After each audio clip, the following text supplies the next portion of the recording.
అందరికీ జై హింద్. ఈ మధ్య ఈ రమణమూర్తి అదే విజయవిహారం రమణమూర్తి తెగ డ్రామాలు చేస్తూ ఉన్నారు. ఇది కరెక్ట్ కాదు, మీ పంథా మార్చుకోవాలి, లేకపోతే తప్పకుండా మా వైపు నుంచి తీవ్రమైన ప్రతిఘటన ఉంటుంది. మిమ్మల్ని అట్లా నిలబెట్టేస్తాం. మీ యొక్క నిజ స్వరూపాల్ని మీరంతా దీర్ఘకాలిక లక్ష్యాలతో పనిచేస్తారో మేము కూడా ఓపెన్గా చెప్తున్నా, నేనైతే అంతే దీర్ఘకాలిక లక్ష్యంతో మీలాంటి వాళ్ళని మేము ఛేదిస్తాం. జనాల ముందు మీ యొక్క నిజ స్వరూపాన్ని నిలబెడతాం. ఎంతమంది మైండ్ని పొల్యూట్ చేసుకుంటూ ముందుకు సాగుతారు, ఎన్ని రకాలైనటువంటి ఓసర వెళ్ళి వేషాలు వేసుకుంటూ జనాల్ని ఏమారుస్తారబ్బా మీరు. ఎక్కడ మొదలైంది నీ ప్రస్థానం, ఎలా సాగుతోంది, ఇప్పుడు ఏ రూపం దాల్చుకుంది?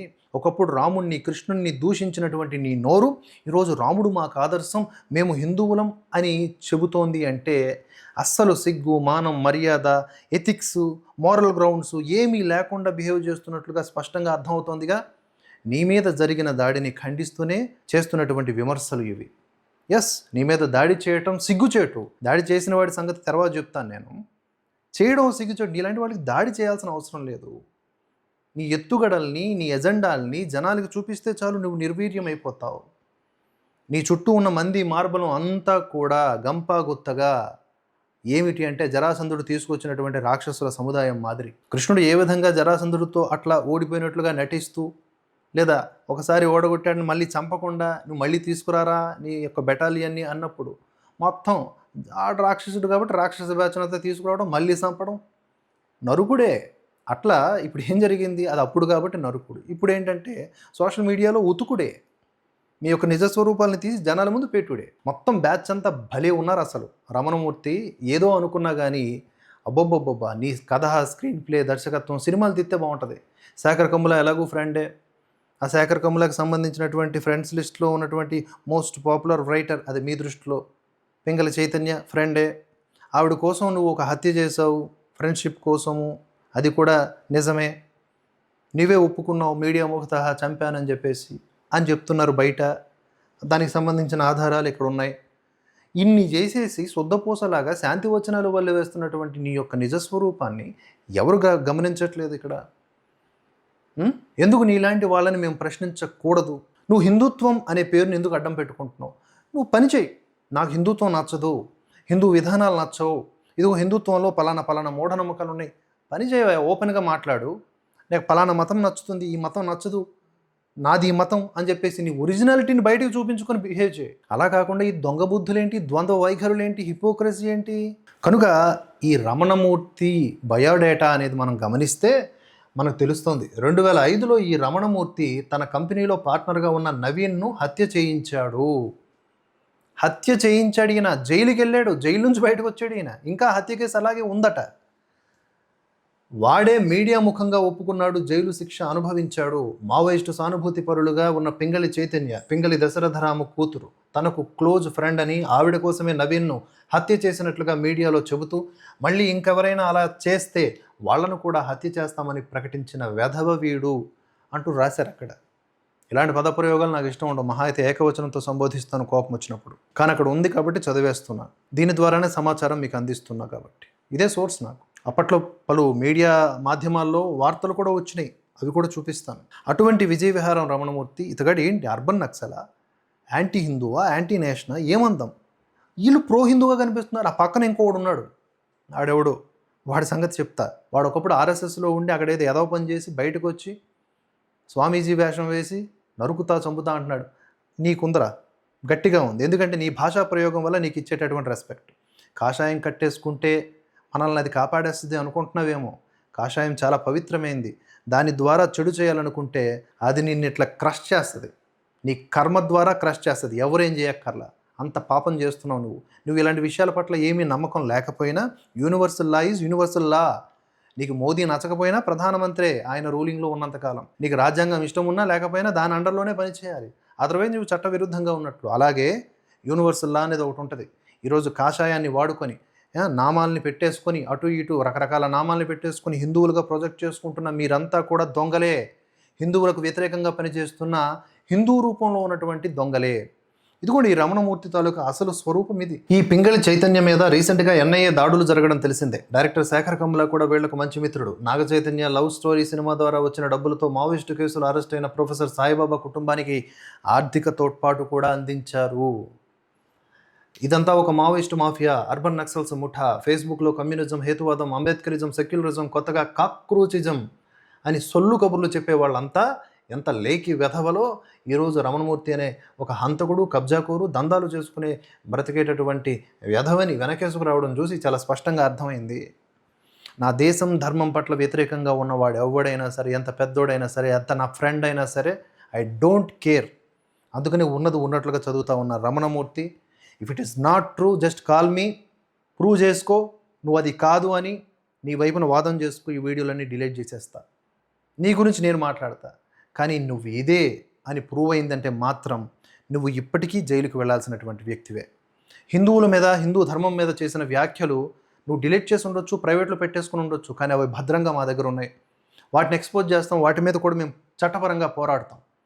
ఏంటి చెప్పు దెబ్బ అనేది నీకు అంత ఇబ్బందికరంగా అనిపించేసి కేసులు పెట్టేసి బుద్ధింకల మీటింగులు పెట్టేస్తే ఎవడు భయపడిపోతాడు? మొత్తం మీ బ్యాచ్ అంతా కూడా అలా ప్రత్యక్షమైంది అంతే. మాకే ప్లస్ అది. దొంగలందరూ ఒక దగ్గర జమ అయ్యిర్రు అంతే. నీ గురించి నిజం తెలియని వాళ్ళు కొంతమంది వచ్చి బుక్ అయిపోయి ఉండొచ్చు, ఎవడో బకరాగాడై ఉండొచ్చు తప్ప మ్యాక్సిమం అక్కడ ఉన్న వాళ్ళందరూ ఎవరు? మేము హిందువులం అని చెప్పుకునేటటువంటి హిందూ ద్రోహులు. సో ఇక నేను చెప్పాలనుకుంటుంది ఏంటి అంటే, వీళ్ళందరూ కూడా ఎలాంటి వేషాలు వేస్తూ మనల్ని భ్రమకి గురి చేస్తున్నారో చూడండి. వీళ్ళకు పైన చెప్పే ఏ ఇజం మీద ప్రేమ ఉండదు. ఇవన్నీ కూడా వాడుకుంటారు వాళ్ళు. హేతువాదాన్ని వాడుకుంటారు, అంబేద్కరిజంను వాడుకుంటారు. అంబేద్కర్ అంటే రెస్పెక్ట్ ఉంటే ఏం రమణమూర్తి, నీకు పాత రాజ్యాంగంలో ఆ ప్రతులలో తొలి పేజీలలోనే రాముడు, రామాయణం ఇత్యాది వాటికి సంబంధించిన చిత్రాలు ఉన్నాయి కదా. అంబేద్కర్ సమక్షంలోనే రాజ్యాంగం తయారైనటువంటి తొలినాళ్లలో ముద్రించబడినటువంటి రాజ్యాంగంలో అవన్నీ ఉన్నాయి కదా.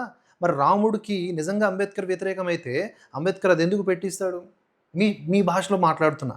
అంబేద్కర్ ఒక్కడే రాజ్యాంగానికి నిర్మాత కాకపోయినప్పటికీ, మొత్తం చాలామంది ఆ రాజ్యాంగం మీద పనిచేసినప్పటికీ మనం అంబేద్కర్ గారికి ఎక్కువ క్రెడిట్ ఇస్తాం కాబట్టి ఆయన సమక్షంలో ఇది ఎలా జరిగింది, రాముడు ఎలా వచ్చాడు, మన సంస్కృతి సంప్రదాయాలకు సంబంధించినటువంటి ఎన్నో చిహ్నాలు, చిత్రాలు కనిపిస్తాయే. పరిశోధనలో తేలలేదా? అది మనకు నచ్చలేక ఇగ్నోర్ చేశారా? నీవు తెలివైన వాడిగా ప్రొజెక్ట్ చేసుకుంటూ 4 శ్లోకాలు, నాసదీయ సూక్తం అంటావు, అదంటావు, ఇదంటావు, ఇదంతా కూడా నీ బిల్డప్ లక్షణాలు, జనాల్ని మోసం చేయడానికి ఎంచుకున్న కొన్ని గారడీ ట్రిక్స్, అంతకుమించి ఇంకేమీ లేదు. దయచేసి ఇలాంటి వాళ్ళని నమ్మకండి. వీళ్ళు హిందువులు కాదు. ఫస్ట్ ఈ లైన్ని మీరు అండర్లైన్ చేసుకోండి గట్టిగా. లేదంటే మీరు అండర్లైన్ చేసుకునేదాకా ఇవే వీడియోలు చేస్తా, 100 వీడియోలు చేస్తా, 1000 వీడియోలు చేస్తా, టార్చర్ పెడతాం మిమ్మల్ని. వీళ్ళని నమ్మరాదు. అలాగే ఆ దాడి చేసిన వ్యక్తి కూడా తేడాగాడే, అది కూడా నేను స్పష్టంగా చెప్తా. అది కూడా మీరు నమ్మేదాకా చెప్తా.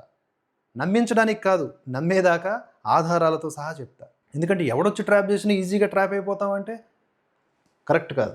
వీళ్ళందరికీ హిందూ ద్వేషం వీళ్ళందరికీ ఉన్నది. అది ఏ స్థాయికి చేరిందంటే, ఆ ద్వేషాన్ని చల్లార్చుకోవడానికి వారు సంఘ వ్యతిరేక శక్తులకు, దేశద్రోహులకు, శత్రుదేశాలకు మద్దతు ఇచ్చే స్థితికి వచ్చారు. వీరు హిందూ ఫోబియాను, రకరకాల సిద్ధాంతాల ముసుగులు వెనకేసుకు వస్తూ ఉంటారు. ఇవి అప్పట్లో ఈ రమణమూర్తికి సంబంధించినటువంటి వార్తలు.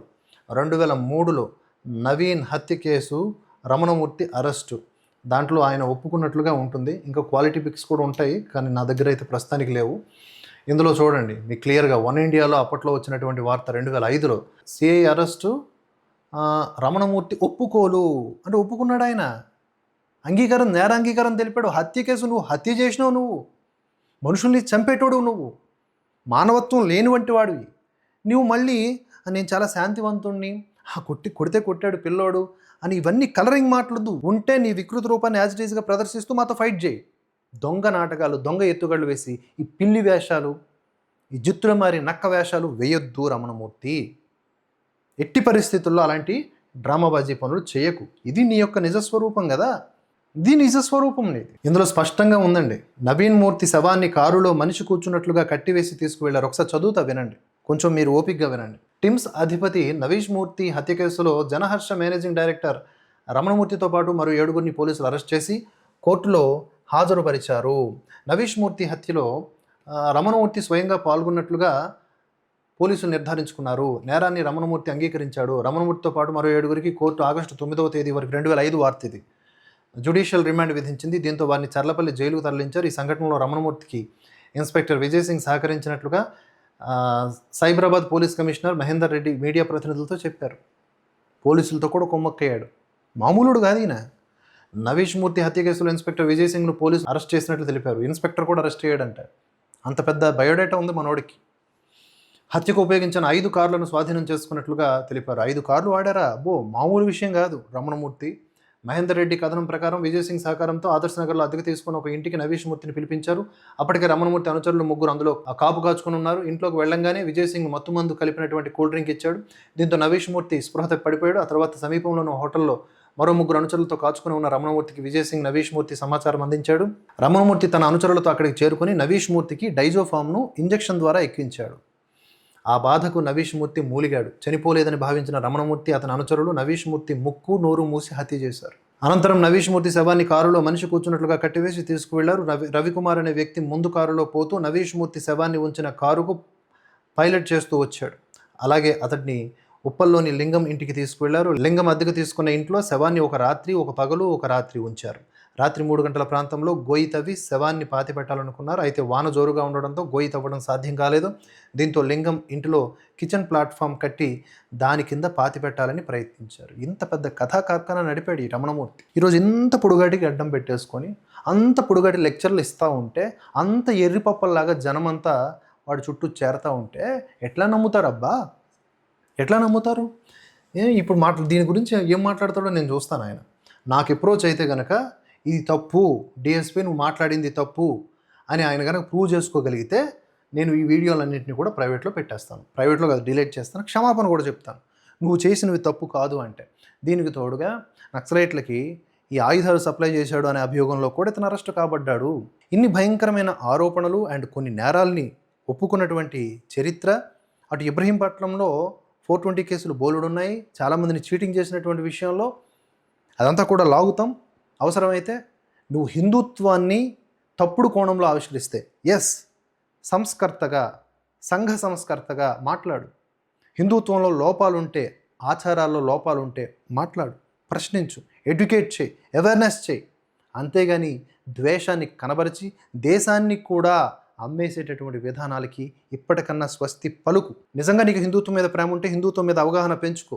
లేదు ద్వేషం ఉంటే యుద్ధం చేయి, ఓపెన్గా యుద్ధం చేయి డైరెక్ట్గా. నాకు హిందుత్వం మీద ద్వేషం ఉంది, నాకు రాముడు అంటే పడదు, కృష్ణుడు అంటే పడదని. ఒక చోట ఇష్టం వచ్చినట్టు తిడతావు, మరొక చోట ఏమో రాముడు నా దేవుడు, రాముడు నాకు ఆదర్శం, కృష్ణుడు మాకు పూజ్యుడు అని నీకు ఎట్లా మాట్లాడతావు?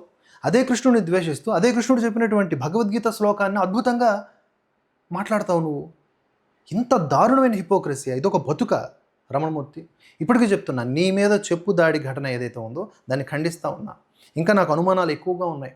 ఆ కశ్యప్ రెడ్డి నువ్వు ఒకటేమో అని, మీరిద్దరూ కలిసి డ్రామాలు ఆడినారేమో అని. అయినప్పటికీ కూడా అది మాకు తెలియదు కనుక ఏదైతే దాడి జరిగిందో దాన్ని ఖండిస్తూ ఉన్నాం. అలాంటి వాటిని మేము ఎట్టి పరిస్థితుల్లో అంగీకరించం.